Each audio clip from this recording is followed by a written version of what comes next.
New Year and welcome to This Week in East Brunswick. This first show of 1990 includes the re-election of Joe Hudak as president of the town council. Ira Oskowsky was elected vice president at Tuesday night's council meeting. Mayor Jack Sinagra completed his first year in office and is this month's guest on EB People with Sandy Landman. The library has two exciting exhibits to bring in the new year, and Doug Halvorsen concludes his four-part series on sleep disorders. These stories and more, including a look at all of the gifts that the Friends of the Library have given the library in 1989, and a discussion on creative instruction, an area service organization. But first, here's a look at the program schedule for next week on Channel 8. Monday morning at 10 o'clock, Lenore Kulik demonstrates weight-bearing exercise on Look Great, Feel Great. And at 10:30, young readers can enjoy stories from the library. On Tuesday night, British novelist William Boyd discusses The Confessions, his newest novel, on In Print at 7 p.m. And at 7:30, join John Megliaro on Sports Talk. On Wednesday night at 7:30, Dolly Vasta goes to the airways with guest Jack Ellery of WCTC Radio on For Art's Sake. At 8 o'clock, the Arts visits a playwriting workshop to celebrate the Young Playwrights Festival. On Thursday night, watch This Week in East Brunswick at 7 and 8, and at 7:30, Sandy Landman discusses 1989 with Mayor Jack Sinagra and his wife Eileen. Saturday's schedule repeats the week's programming, and watch the Channel 8 program guide for upcoming high school sports. At Tuesday night's council meeting, business for the new year began with the reorganization of the governing body. Councilman Joseph Hudak was re-elected president, and Ira Oskowsky became vice president. Hudak looked back at 1989 as a year of change for East Brunswick and considered the 90s with optimism. I would like this council of 1990 to have an agenda that will guide them as they serve the people of East Brunswick, not only this year, but in the years ahead. I have a few thoughts that I put down on paper, and I ask your forbearance if I read them, since I don't want to omit anything. Traffic problems. One of our goals is to improve our intersections. We have recently installed traffic signals at Tice's Lane, University Place, and Tice's Lane, and Renee Road. A traffic signal will be put at New Brunswick Avenue and Old Stage Road. In addition, we have obtained a DOT grant of over $300,000 for improvement to Old Stage Road. We have just received approval for a traffic signal at Winton Road and New Riders Lane. We are making New Brunswick Avenue safer and wider. We are realigning Hardenberg Lane. If need be, we should sue the New Jersey Turnpike Authority in order to get them to rebuild the roads they have destroyed in the Riva Avenue area. Our goal is to install a computer prioritization of the road repairs so that the roads are done on a town-wide systematic basis rather than a squeaky wheel basis.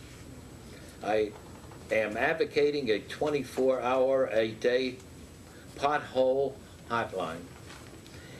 Anyone who claims that they can solve our traffic woes in East Brunswick with a single scheme doesn't understand our situation. It's a many-faceted problem which took 16 years to develop, and we're not going to resolve it in 16 months. We need to continue the policy of controlling development and maintaining a balanced growth. We have seen the last of high-density condominium development in this decade. Our goal to keep residential density down and to preserve that most precious resource, our open space. Taxes. We will hold the municipal tax rate steady this year. Last year, we concentrated on improving municipal services such as creating a new leaf collection system and improving snow removal. Even though we are working with the previous Democrat budget, we were able to have the lowest municipal tax increase in 10 years. Our goal is to take as little money as possible out of the taxpayers' pockets. We will be looking at the budget very, very closely. I will continue to be a watchdog of the public purse strings. Let me repeat, there will be no new municipal taxes in 1990. Recreation. We will continue to support recreational opportunities and continue to support sports groups in East Brunswick. We should work closely with the Board of Education to utilize the community concept of sharing recreation facilities. We are two separate entities, but we're one community. Part of the alcohol and drug-related problems occur because we don't provide enough services for youth. And I'm tired of shopping center malls being the only gathering place for our children. We save a lot of money in the future by spending a few dollars wisely, not to accomplish this goal. Basic services. Developers should be required to make municipal improvements. We need to continue to improve our basic municipal services. This year we have the new leaf bagging program. Prompt snow removal is a priority. This year, for the first time, we are providing townhouses and condominium owners with the township garbage pickup at a savings to the taxpayers of over $100,000. Let's tighten our building codes and enforce them. And let's enforce our township ordinances and continue to clean up Route 18. In the 12 months that we had a Republican administration in East Brunswick, we have issued more summonses and cleaned up more properties in our town than the prior administration did in 5 years. Environment, we need to improve the quality of life by ensuring that we have clean water and clean air. We must be monitoring Edgeboro in conjunction with the EPA and clean up our town. I am looking forward to working with the positive, progressive administration of the Mayor Jack Sinagra. Together, we have accomplished many things, and together we'll continue to be a great team. After Hudak's comments, the council also made committee appointments.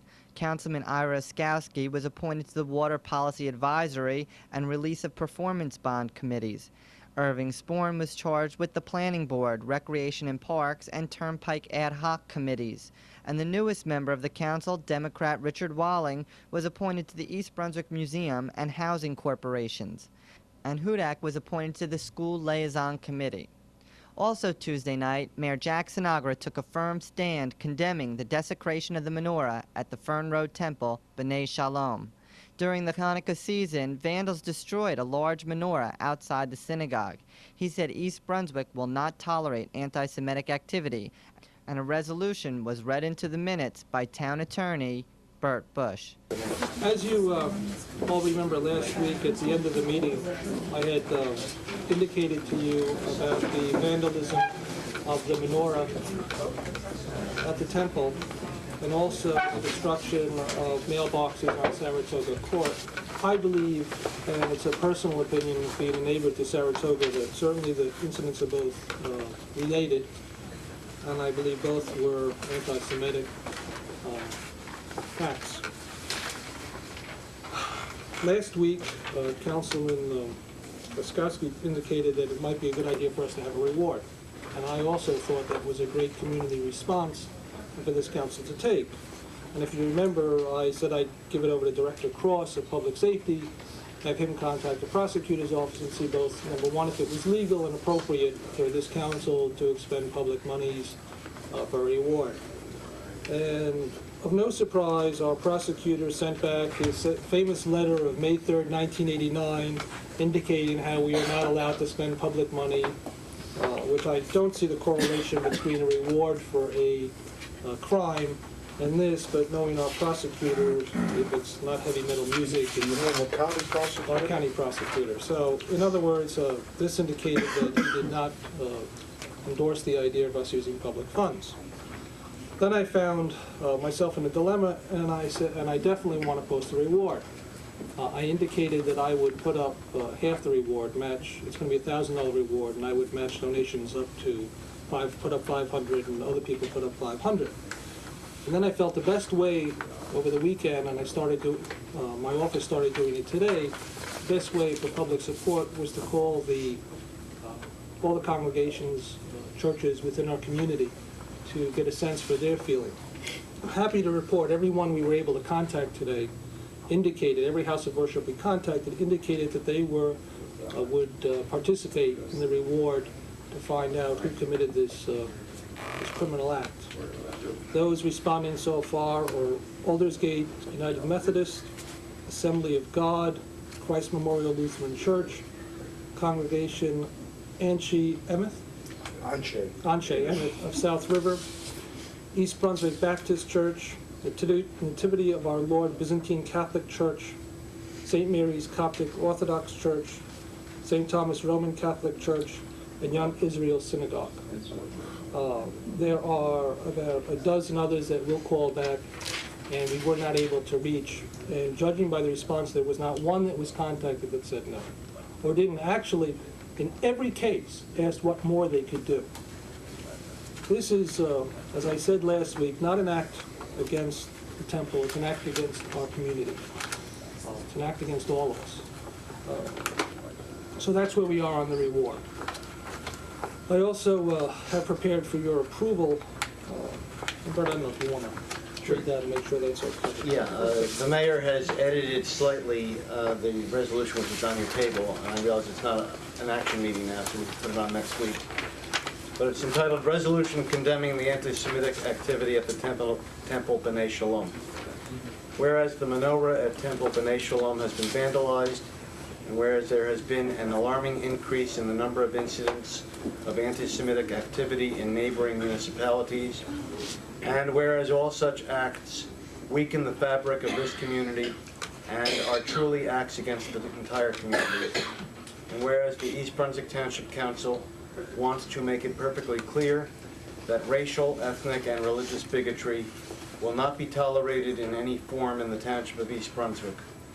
Now therefore be it resolved by the East Brunswick Township Council that it hereby deplores the vandalism and anti-Semitic acts, and the Township Council applauds the efforts of the East Brunswick Department of Public Safety, the County Prosecutor, and the judicial system, and more importantly, the entire religious community of the Township in its efforts to bring the perpetrators to justice.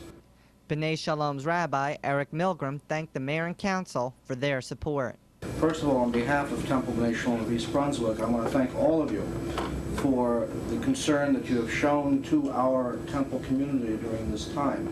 I'm sure you realize that this is the second time in recent months during holy day seasons for us that we've had public religious displays on our property destroyed. And as a community, not only have we been very hurt, but we were and are outraged by the type of activity that we see in our township community, and really, if we look around in the state and country at large. And I know that my entire temple community and I, myself personally, are deeply moved, not only by your actions, but by the actions of the entire believing community of East Brunswick. I was very moved to learn that all of the churches came forward. I have received many calls today from individuals and organizations offering support, and both moral support and active support in many ways. But according to East Brunswick Detective Sean Coleman, as of Thursday morning, no arrests have been made.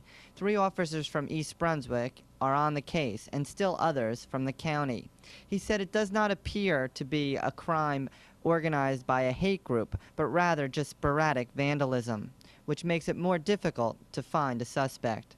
Also under priority discussion, insurance expert Raymond Messer made recommendations to the council about the town's insurance policies.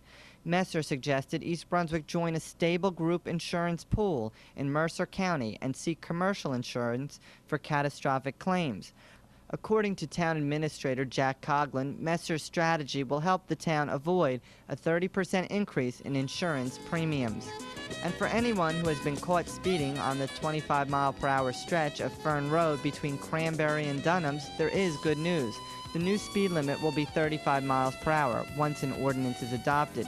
The change comes in response to state pressure. Next week's action meeting is scheduled for Monday, January 8th at 8 p.m. in the courtroom. Mayor Jack Sinagra discussed 1989 with Sandy Landman on EB People. Here's a preview, but you can also see the show in its entirety on Thursday, January 11th at 7:30. Mayor Sinagra, a year ago when you took office, you set several goals which appeared in the newspaper, so they're on the record. And I'd like to talk about them and where they stand now that it's a year later. Sure. First, I'd like to talk about a subject that's near and dear to the hearts of many East Brunswick residents, and that's the tax rate. And one of the goals that you've set is stabilizing that tax rate. I think they'll see that we're just finishing up the budget for this year right now. Jack Coughlin, my administrator, myself, and Lou Neely, our finance director. And I will present a budget to the council that will reflect a stable tax rate compared to last year's. Last year, when I first took over mayor, most of the budget process had taken place before. But even then, I was able to do some things that I could have had no tax increase last year.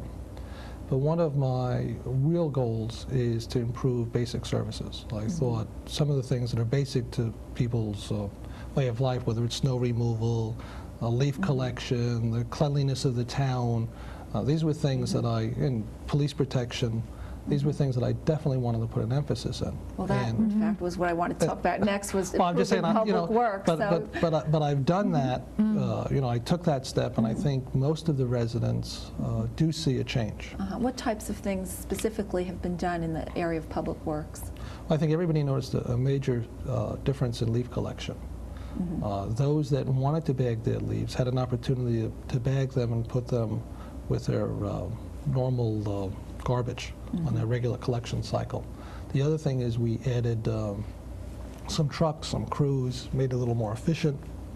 I changed the director of Public Works.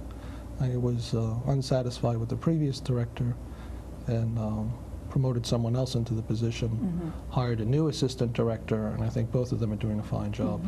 And things are proceeding, you feel, on a better schedule and in a better way in the township. Yes, and I take a very active, one of the things that for those of you that have contact with staff, not only am I accessible, but I take a very active role in the decision-making process and what happens around town.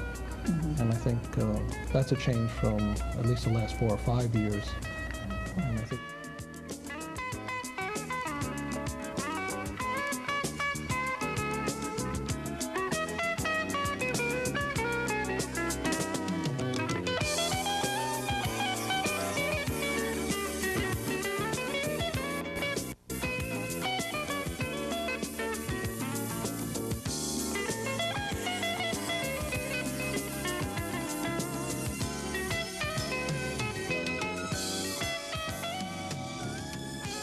I'm Doug Halvorsen for This Week in East Brunswick. This is the 4th and concluding session in our series on pediatric sleep disorders, or When the Sandman Doesn't Come. Our guide for this series at the Robert Wood Johnson Hospital Sleep Lab has been Dr. Sandra England. Today we'll be looking at psychiatric and behavioral disorders and their impact on sleep disturbances. Dr. England, what is the relationship between behavioral and other psychiatric disorders on sleep disturbances?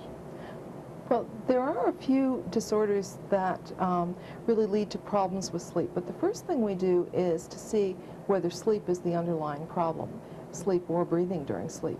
So the first thing you usually try to find out is, does a child with behavioral problems have difficulty sleeping during the night? Do they snore? Do they have other problems? Once we've dismissed that, then we can go on to look for a few of the psychological disturbances which can result in sleep disruption and poor behavior during the day or poor performance during the day. What are some of the psychological or psychiatric symptoms that you look at? Actually, I think the most common ones, and ones which almost all parents are aware of, things like nightmares, which can disrupt the sleep, sleepwalking, which occurs in something like 1 to 3% of children over the course of their childhood, and lastly, night terrors or really frightening experiences as dismissed from nightmares, which are really dreams. Also, some children will go through a behavior of head banging during the night, and that's another psychological or behavioral disturbance that we worry about. In fact, none of these things, although they may be very disturbing to the parents, occur over a prolonged period of time in most children. Almost every child will experience them at one time or another, and a lot of times it has to do with a change in their environment. If they move into a new house or start a new school, they may go through a period where they sleepwalk or they have nightmares. In most cases, this occurs only for a short period of time. If it goes on, however, more than once a week for at least 2 or 3 months, the child really should be referred for a sleep evaluation, because treatment for these disorders is available both in behavior modification and, secondly, in short-term use of drugs that alleviate the problems. Could you give a quick distinction between night terrors and nightmares? Okay.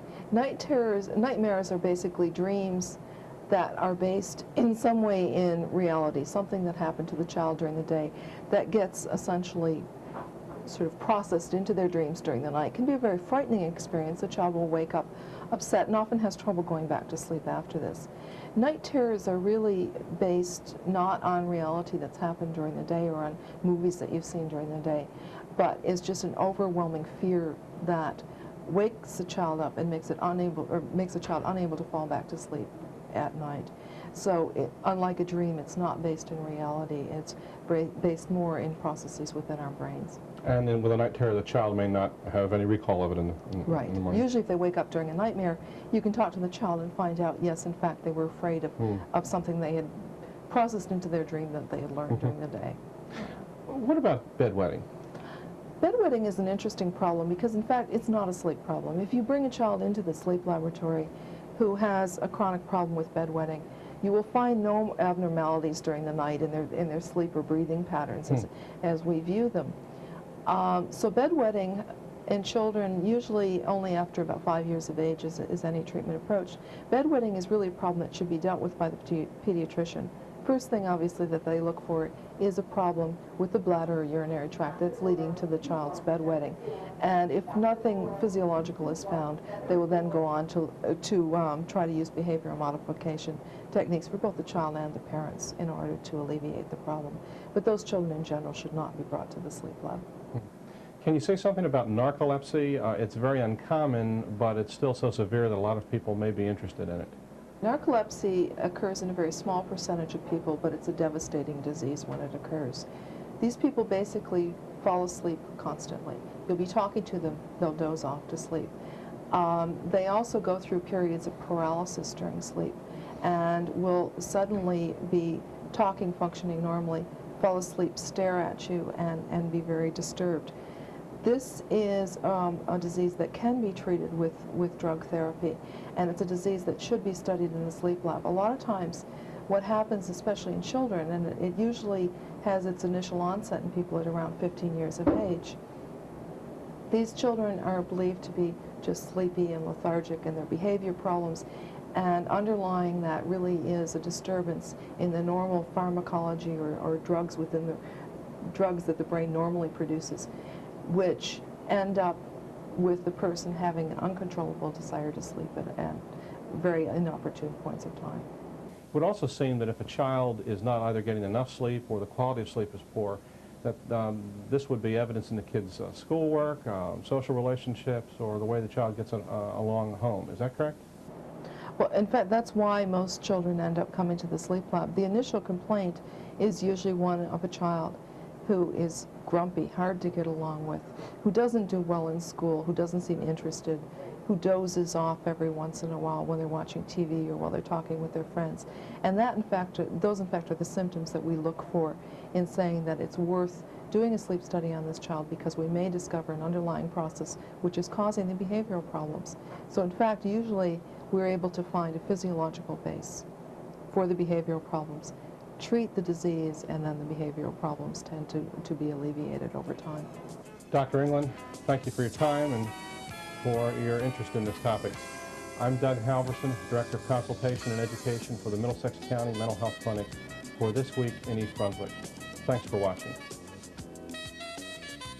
Photographs in black and white and color by members of the Raritan Photographic Society liven library walls this month.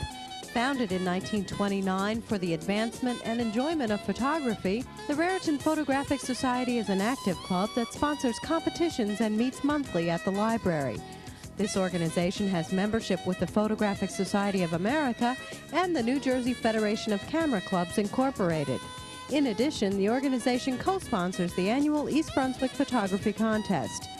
For more information about the Society or how to join, write the Raritan Photographic Society, P.O. Box 87, Milltown, New Jersey, 08850.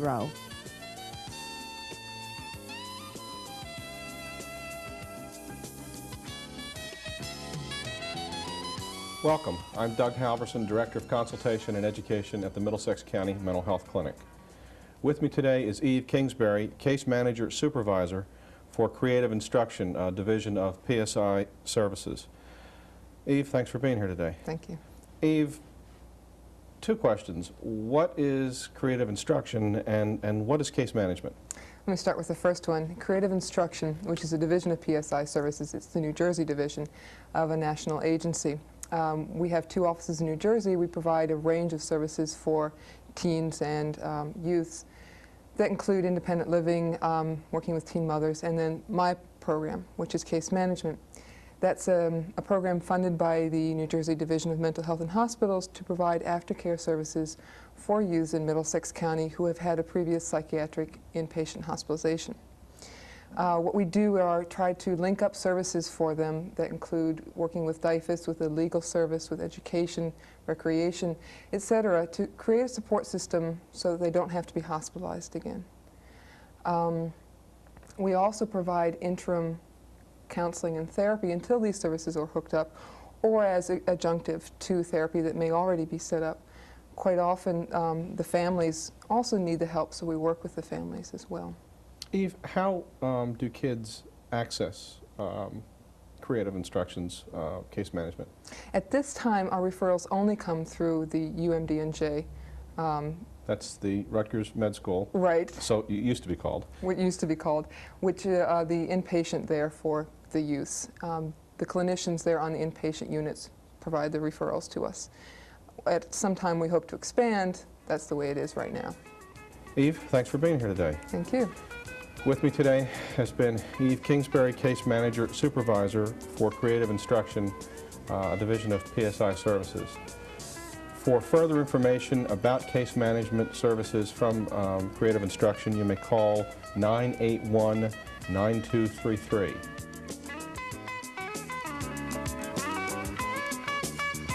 Patient.